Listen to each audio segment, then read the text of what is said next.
Namaste everyone. Welcome to wave optics class. In the previous class, we have seen the way of polarizing a light, right? What is polarization, how to represent a polarized light, and how the intensity decreases when you hold an analyzer in front of. Analyzer is like a polarized sheet itself, and the name is analyzer, that's all. So how do we get the light and all, right? So namaste. Ready for the class? Right. We have seen that polarization, very interesting phenomenon of light, and because of polarization we were able to conclude that light is also transverse wave in nature. And so if you incident an unpolarized light like this, if this is an unpolarized light which contains vibrations in all directions into a crystal or a Polaroid sheet, like tourmaline sheet, we get a tourmaline sheet, mica sheet, quartz crystal, and all those, they can do that. And you can artificially produce polarized sheet. That what is we are doing in cooling glass and all. Okay, suppose this is the pass axis, and only these vibrations are allowed to pass through, and other vibrations are cut off. You know this strictly. Now the thing is, okay, yeah, right. This is the polarized light, and this is the plane of polarization, and this is this is the plane of vibration.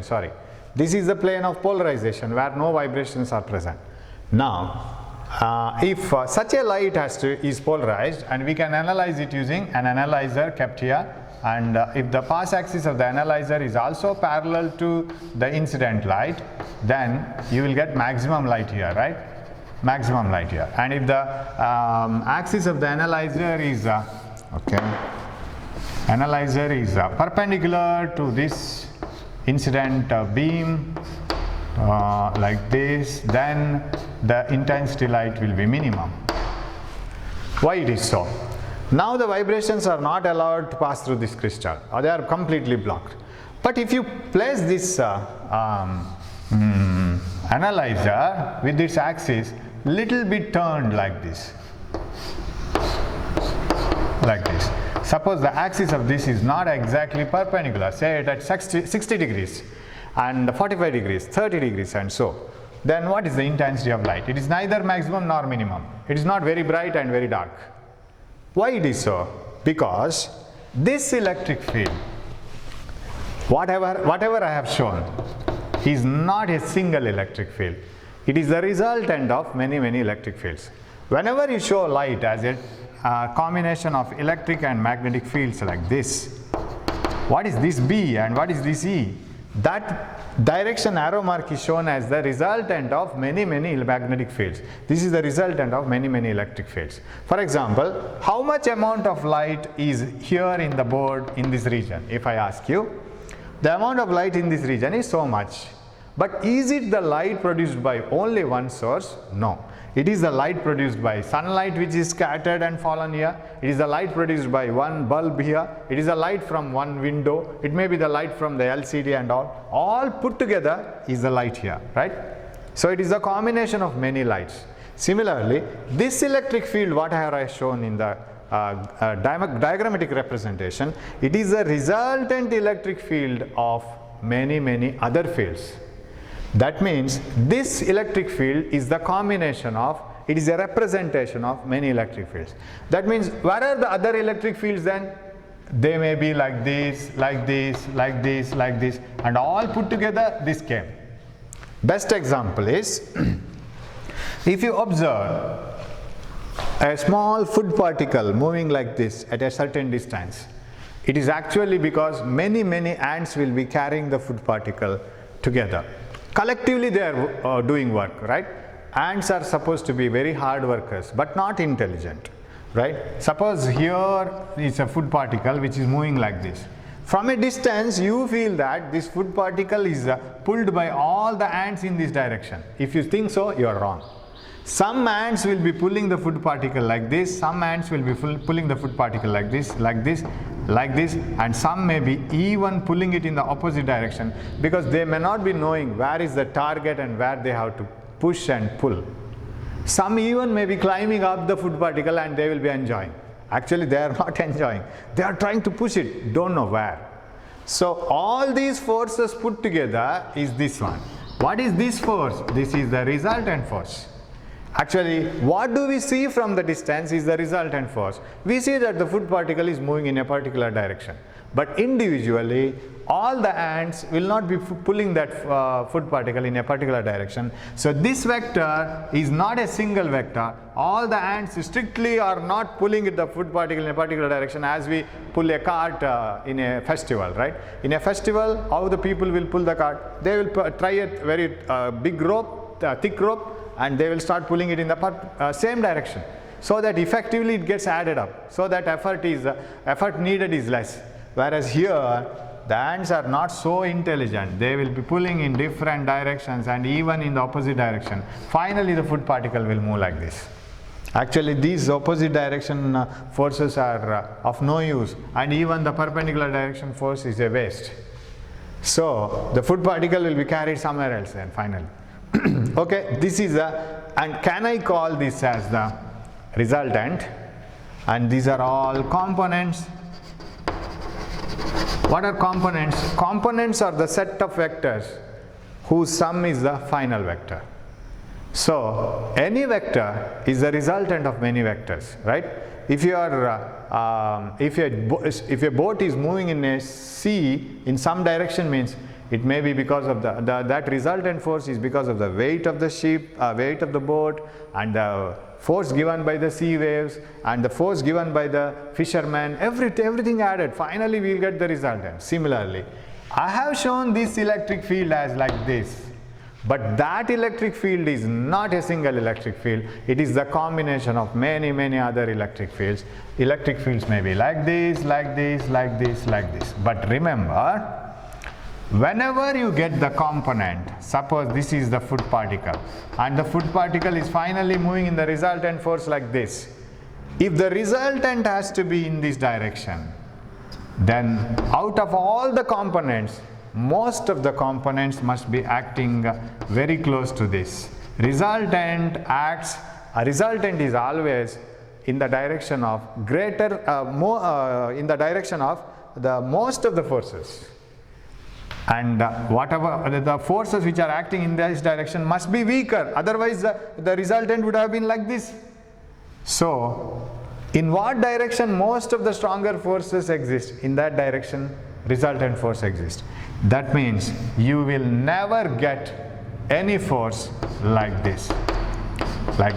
Or in short, in physics, if I want to say, if a main vector has to be split into component vectors, you can have components like this. You can never have a component like this, because a component existing like this will never will give you a resultant like this.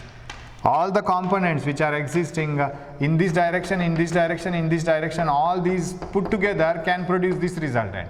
But if there is a force like this, it will never give you a resultant like this. A vector can be split into many components. A vector may be the resultant of many components, and those components cannot be in perpendicular direction. We take components of vectors, right? Suppose this is a vector, and if this is x-axis and this is y-axis, we take the component of this vector A as, if this is theta, A cos theta, wherever is theta, and A sin theta, correct? We take it like this. Suppose this is A cos theta and this is A sin theta. Now try to get the component of this vector along the perpendicular direction to this. Not possible. What happens to A cos theta and A sin theta? So try to get the component of this vector along the perpendicular vector direction. A cos 90 becomes 0. A vector will never have its component in the perpendicular to it. What I try to explain here is very simple. Suppose this is the electric field which you have shown, like this, like this, like this. Sir, what are these electric fields? Let me explain it like this. And all these things are needed for your knowledge, not for the exam. As soon as I say that, don't shut your brain off, keep it switched on. If this is the electric field, what is this, sir? This is the representation of all the things, all the different electric fields. Then ask this electric field, you are the representative? Yes, sir. How many of you are following it? How many of the electric fields are following you then? Sir, there are many electric fields. There is an electric field like this. There is an electric field like this. There is an electric field. But there is no electric field in the perpendicular direction. Any vector cannot have component in the perpendicular direction, right? Best example I can give you that you can't have a component in the perpendicular direction. You find it difficult to walk upstairs, right? When you move upstairs, when you move totally like this, you feel tired. So when you move from here to here, you get tired. But you don't get tired when you walk on the ground. Why? Because when you move up through the stairs, you are going exactly against gravity. You are doing work against the gravity. You have some force which is opposing you. You have to do an extra work against that force, and you have to do the job, right? Whereas when you are working like this, the gravity is like this, and your motion is like this. This gravity has no component in this direction. So gravitational force has nothing to do with your direction of motion. So you need not have to worry about the gravity. You need not have to lift your body against the gravity. You are just moving on the same ground, and gravity doesn't disturb you. So this gravitational force, its component along this direction is 0. Component of gravitational force along this direction is 0. It doesn't disturb you at all. Whereas component of the gravitational force exists in this direction. It is full gravitational force against which you have to do the work when you go upstairs. But when you are walking on the ground, gravitational force exactly acts vertically downwards, and it doesn't disturb you at all because you are walking on the ground. You are not going against the gravity. So what is the work done? The force that is disturbing you, nothing. Component of the gravitational force along the horizontal direction is 0. It is very difficult to lift a very large sphere is given to you, say. Very difficult to lift the sphere, but very easy to roll it. If you want to lift a sphere, it is very difficult because you have to do the work against gravity. It is very easy to roll it like this. You can roll it easily because when you roll it, gravity pulls it down, but it has nothing to do in this direction. Gravitational force has nothing to do with your motion like this. So you can easily push it, no problem, because the component of the gravitational force doesn't act in this direction. It acts only like this, like this, like this, like this, but it no component in the parallel direction to the ground. Okay, if you still have doubts regarding this, you just ask me. You know the number, right? So, where we are now. So this electric field, which is a representation of many electric fields, will have its components. If you ask this electric field, it will say, sir, I am only the representative. I have to represent many electric fields, sir. Where are your friends, right? Sir, there is an electric field here. There is an electric field, there is an electric field here, but no electric field in this direction, no component in the perpendicular direction. And the sum of all these pieces has made this electric field. There is an electric field like this, there is an electric field like this, there is an electric field like this, but no electric field like this and like this, not possible. And the sum of all these, vector sum of all these has given to this electric field. Now, when you turn the analyzer, I'll rub this again and again, I have to draw it. That's a headache, right? I will do it like this. I will take the duster and I'll show it. Now, when I turn the analyzer like this, like this, like this, what happens? When the analyzer is parallel to the electric field, the main electric field vector, most of the components were passing through it. Because if this is the resultant electric field, remember, almost all the components should be in this direction. Most of the components should be in the direction of resultant. So maximum amount of electric field components were passing through it. When I turn it, some of the components will pass through. When I turn it further, few components will pass through. When I hold the analyzer perpendicular to the direction of vibration of electric field, there are no components to pass through. intensity becomes 0. Got it now? So when I hold the analyzer parallel to the electric field vibrations, all the electric field lines were, all the electric field vibrations were passing through the crystal. I get maximum light. But as I turn it, only few components started passing through it. So they produce some intensity, lesser and lesser. But when the analyzer is exactly perpendicular to the electric field vibrations, what happens is no components were ready to pass. There were no components parallel to this electric field. So automatically the intensity of light becomes 0. So it is actually, this electric field is the representation of many components, and all those components should lie very close to the electric field, and no component lies perpendicular. Not possible. Suppose there is a component of this electric field here is existing, means this is not the resultant. Resultant should be somewhere else. You can't have that. Okay, that is about the intensity becomes maximum and minimum. And here I want to give you a law called Mons Law. It is a very important law, and you must know how to apply it also. What is Mons Law? He gave a law, or he gave a formula to find out the intensity of light. He says that whenever an unpolarized light is incident on an analyzer, suppose you have a light like this, okay, which is unpolarized, contains vibrations, electric field vibrations in all directions like this.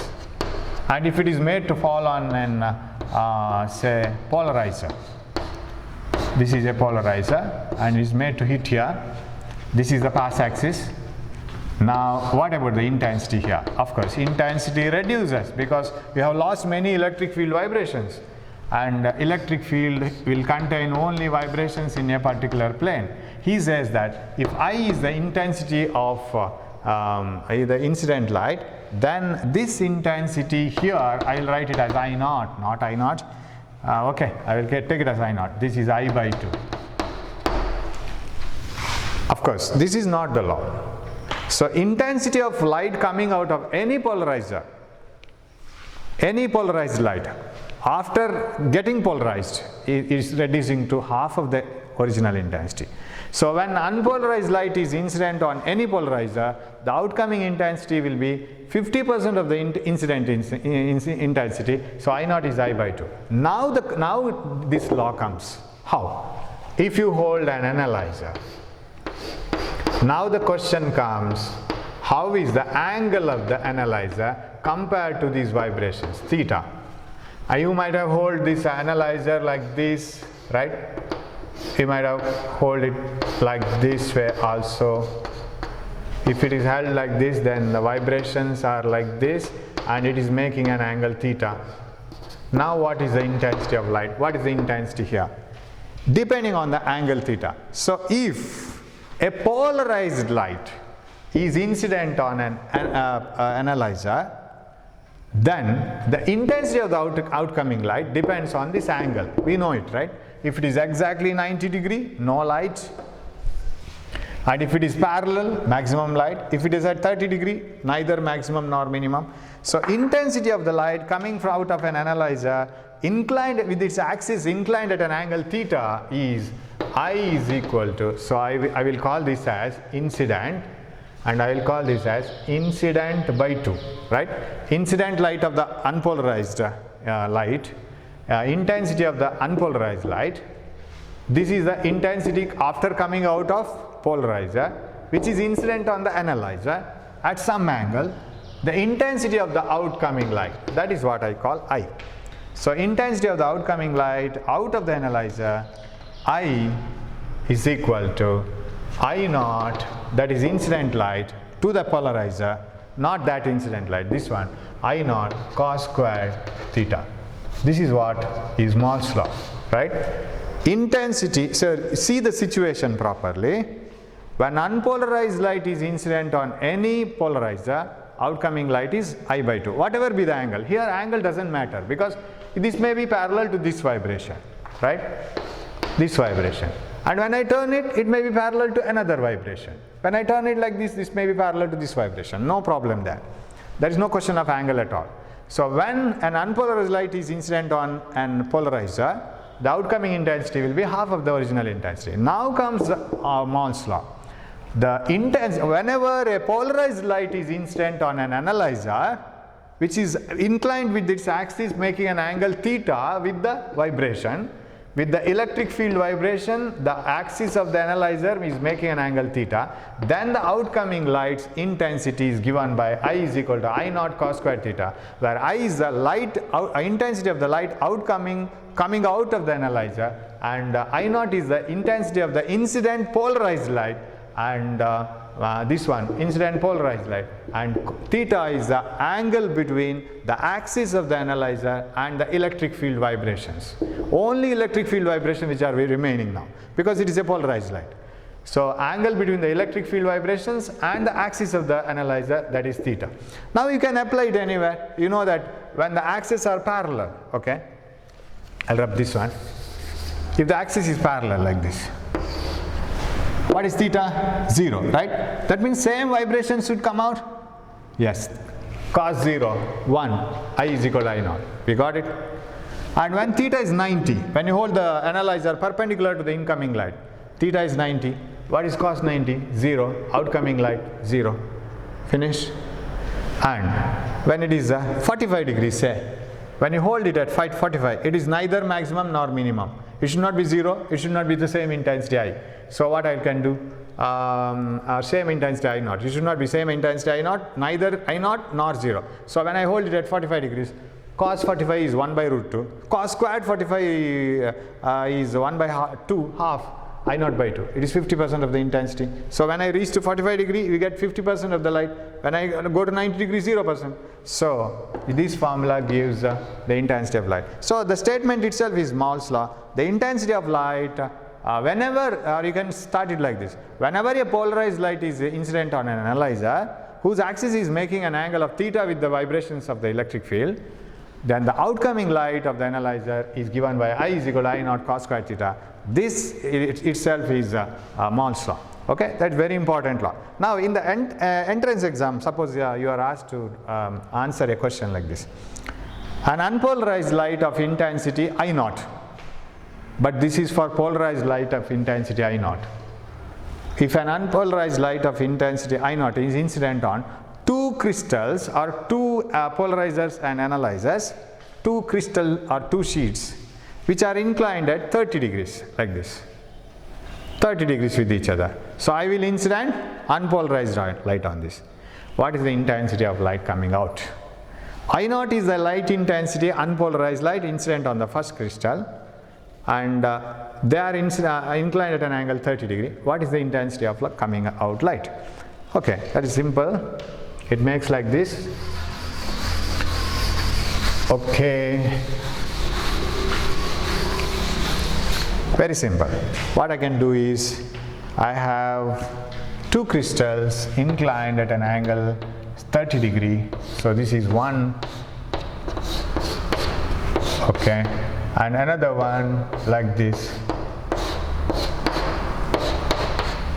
Okay, compared to this axis, this one, this axis is at 30 degrees. Am I right? This one is the analyzer. It's confusing with too many lines. Yes. That is analyzer. And here is unpolarized light. Like this, like this, like this. And here is unpolarized light of intensity I naught. It passes into this. Definitely it becomes I naught by 2, right? By the time it reaches here. But these vibrations are like this. Shall I use some other color so that it is yes. I don't know whether it is visible for you or not. So this is like this. This is like this. It hits the surface. And the inclined at an angle of 30 degree comes out. So what about the intensity here? If you want to know what is the intensity here is equal to incoming light I naught by 2. I is equal to I naught cos square theta.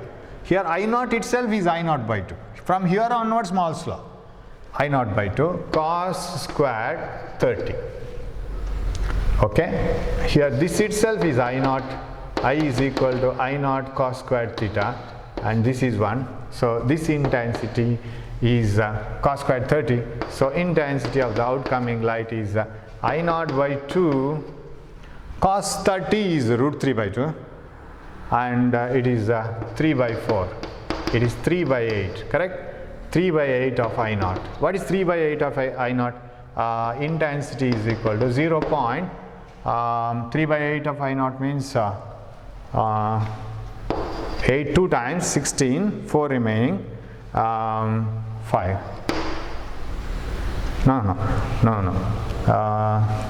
8 3 times 24, 6 remaining, 7 times 8, something like this, I naught. Okay, if this is the answer, correct. 8 5s are 40, 4 remaining, 8 7s are 56, 60, 30, yeah. Now, suppose the question is like this. What is the intensity of light? It is 0.375 of I naught, that's all. What is the percentage of light coming out? Only 37.5%. Because I naught is 1 I naught, right? This is 1 I naught. What do you mean by 1 I naught? 1 I naught means 100% light. And after coming here, 50% light. 0.5 I naught. 0.5 I naught. After coming out, 0.375 I naught. 37.5%. So in percentage wise, if it is asked, you can do that. So that is Mons Law statement and small problems, especially for entrance exams. But there may be a chance of asking for 2 marks also. We can't say, right? So that is about Mons Law. And another thing is about production of these polarized light. How can you produce polarized light? There are different methods of producing polarized light. One is pass it through polarizer, any polarized sheet, pass it through analyzer, anything. That is possible. And another thing is polarization by scattering of light. Scattering of light produces polarized light. When light falls on atmosphere, it gets scattered, right? Because of the these air molecules, they scatter light in all the directions, and dust particles scatter light in all the directions, and there are many phenomena observed. So light coming into the atmosphere is unpolarized, and once it passes through the atmosphere, all the molecules, so if this is unpolarized light, so you know how to represent the unpolarized light. Once it is scattered in all the directions by the air molecules, suppose this is the polarized light, it contains vibrations in only one direction. This is polarized and this is unpolarized. Okay, so this is one method of producing polarized light. Scattering of light produces polarization. So you can do the polarization in your room itself. Take one beaker with the water, put some detergent or something, and put light on that. Then the light gets scattered everywhere, and that scattered light is polarized light. So polarization by scattering. Polarization by reflection and refraction.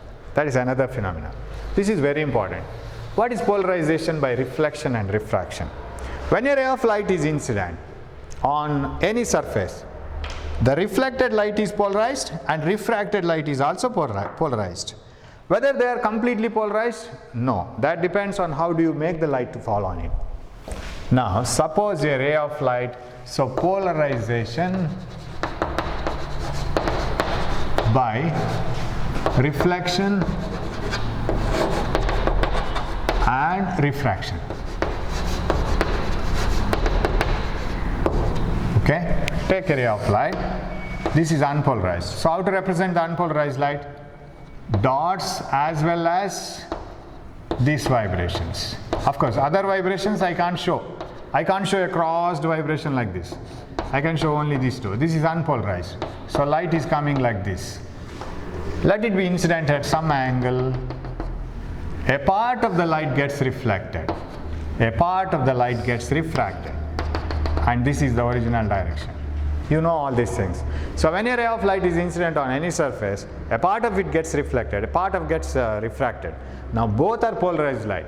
But if you find that at some angle of incidence I, The refracted light contains most of the vibrations like this, like this, like this, like this, in the plane of incidence.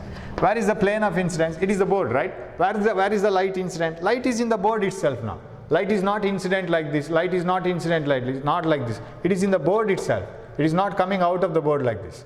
So this is the plane of incidence. Where are the vibrations here? They are in the board. But surprisingly, it is found that refracted light is not completely polarized. There may be few vibrations like this way also. It is not completely polarized, but most of the vibrations are like this. What about reflected light? Reflected light is this is polarized like this. That means it contains vibrations like this. Sir, don't you find out any any vibration, electric field in this direction? There may be some electric field like this way also possible. Sir, can I get complete vibrations only in this direction? You know what is this dot represents? Dot represents electric field vibrations like this, correct? Like this, perpendicular to the board. So don't I get vibrations like this? There may be. So how to get vibrations completely like this? No vibrations like this here also. What you have to do is try for different angles of incidence. So the story goes like this. When a ray of light is incident on a refracting medium, a part of the light enters into the medium, a part of the light gets reflected. Now, when the reflected light is polarized and its plane of vibration, most of the vibrations are perpendicular to the plane of incidence, and refracted light is polarized and most of the vibrations are in the plane of incidence,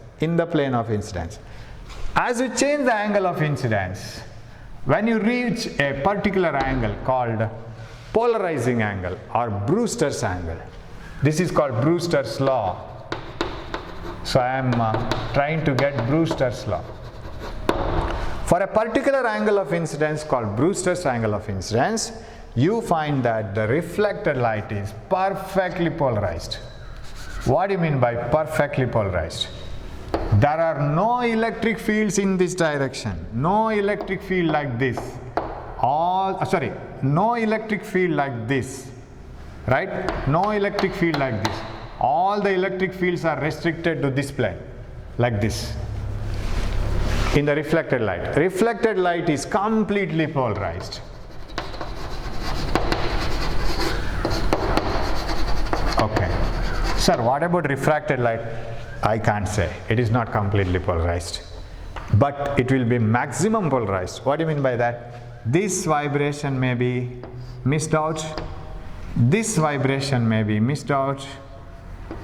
Right? But this may be present. There may be one or two electric field lines like this. There may be few electric field lines like this. Okay, I will show one more here. There may be one or two electric, but most of the vibrations are like this. Electric field is restricted almost to this plane, but I can't say that electric field is existing only in this plane. There are electric fields like this. There are few. So there is a problem. So this is partially polarized. But partially polarized to the maximum extent.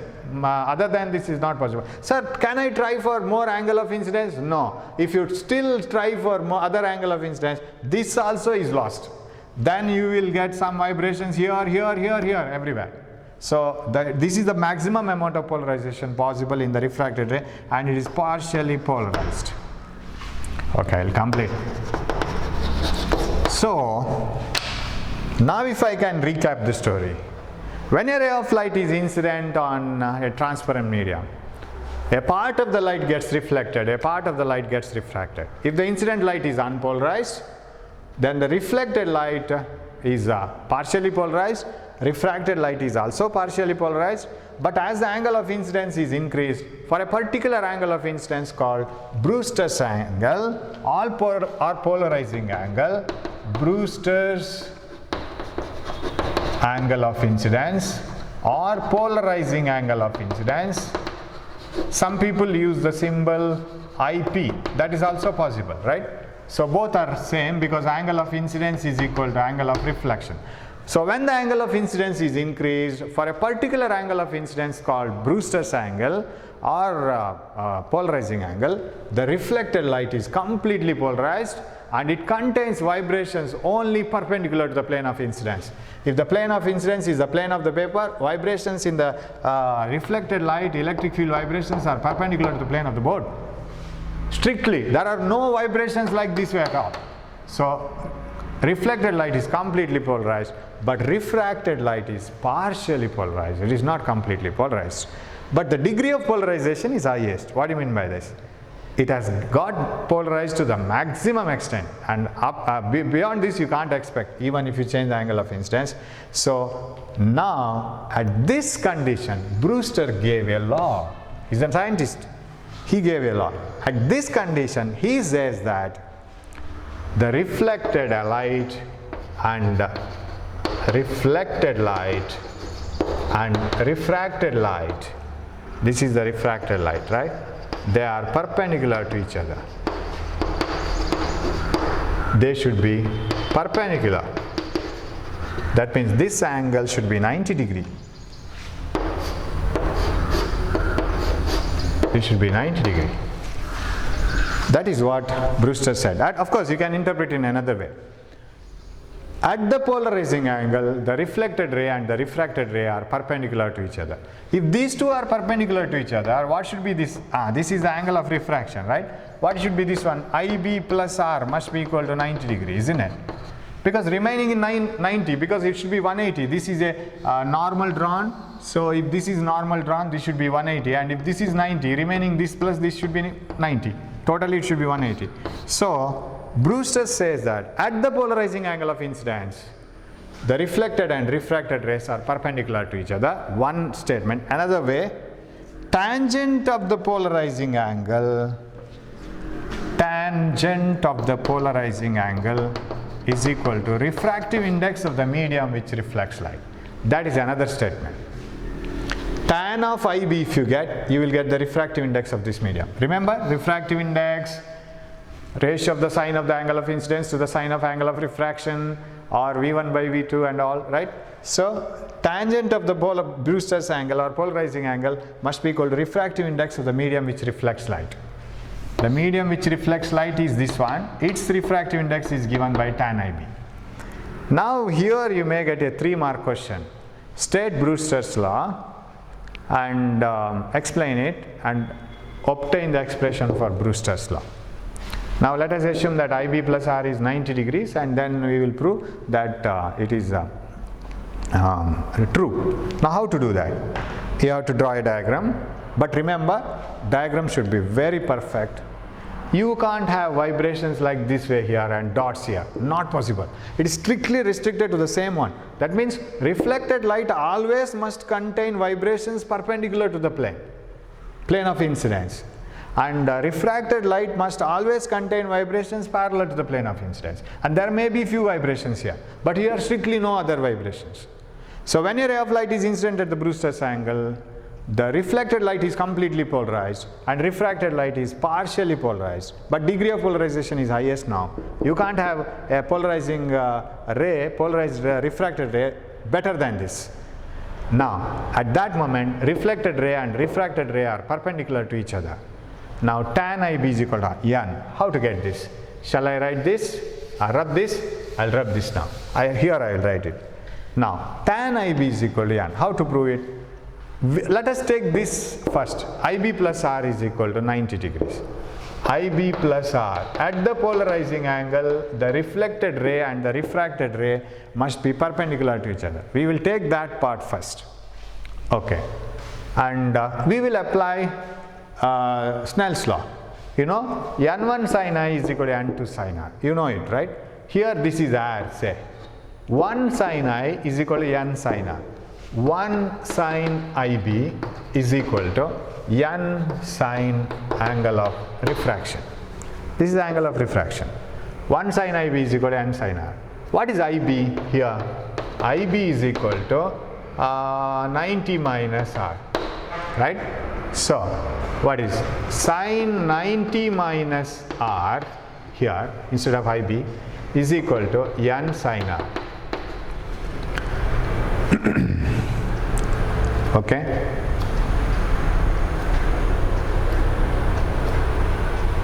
One minute. Yeah. Or shall I write it for, I want to retain IB, isn't it? Not R. So shall I write R, substitute for R, 90 minus IB. Yeah, that is better. Sin IB is equal to N sin 90 minus, because I want to prove that tan IB equal to N, polarizing angle. So R is equal to 90 minus IB. So substitute that, sin 90 minus IB. IB plus R is equal to 90 degree. Only two steps derivation. R is equal to 90 minus IB.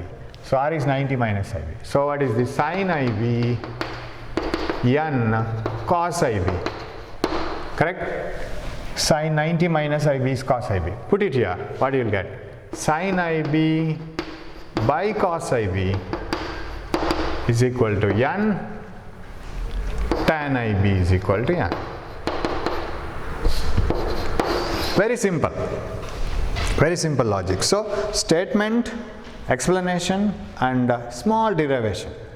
So what is Brewster's law? At the polarizing angle, tangent of the polarizing angle, tan IB, is always equal to the refractive index of the medium which is reflecting light. And all these stories, at the polarizing angle, reflected and refracted lights are perpendicular to each other. First story. Second story, reflected light is completely polarized and its vibration is perpendicular to the plane of the figure. And refracted light is partially polarized. Most of the vibrations are parallel to the figure. Correct? And this should be maintained always when you draw the diagram. This is very simple, at the same time very, very dangerous. If you go wrong here, you will lose much of the marks because they have weightage. Okay, so the things you have to remember here in the Brewster's law are, one is, if I can recap it like this, the things that you have to remember, one is this one. This is unpolarized light, like this, and a part of the light gets reflected, part of the light gets refracted. Reflected light is completely polarized like this. This is Brewster's angle or polarizing angle.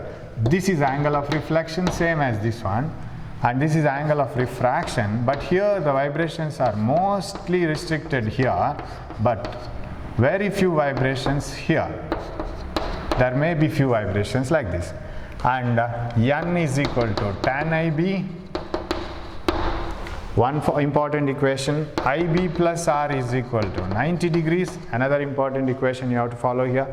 And another one is, if this is the original direction of the ray, if the medium was not present, the ray would have moved like this, right? The deviation of the ray from the original direction, because of the presence of medium, it has bent. This is called deviation. So how can you write the equation for deviation? Deviation is given by, see, this is straight line. This is straight line, correct? Original direction. This is IB. This is also IB. Am I right? This one. Opposite angles. Then what is D? Out of IB, you have to remove R. Then this is D. So IB minus R is equal to D. This is also very important equation. But we don't deal with this in this chapter because this is already has been done. So angle of deviation is total angle, which is opposite angle here, minus R. So these three equations play an important role while solving the problem, and Mons Law. And that completes actually the that wave optics chapter itself. So we have completed two chapters, ray optics, wave optics. Wave optics is very, very important chapter as far as entrance exam, theory exam. But important parts in this case are that beta derivation, very, very important in interference. So keep practicing all these things. Shall we meet it in the next class? Hope you will read all these things together along with me. Just 40-45 minutes of class per day doesn't put pressure much more on you. And most of the teachers can't come to the college now for the reason that they can't come out, and more amount of cases outside. So I am trying to take the classes as far as possible and put it over. Try to read them, go along with us. Let us hope for the best in the future. Thanks for watching the class. Thank you.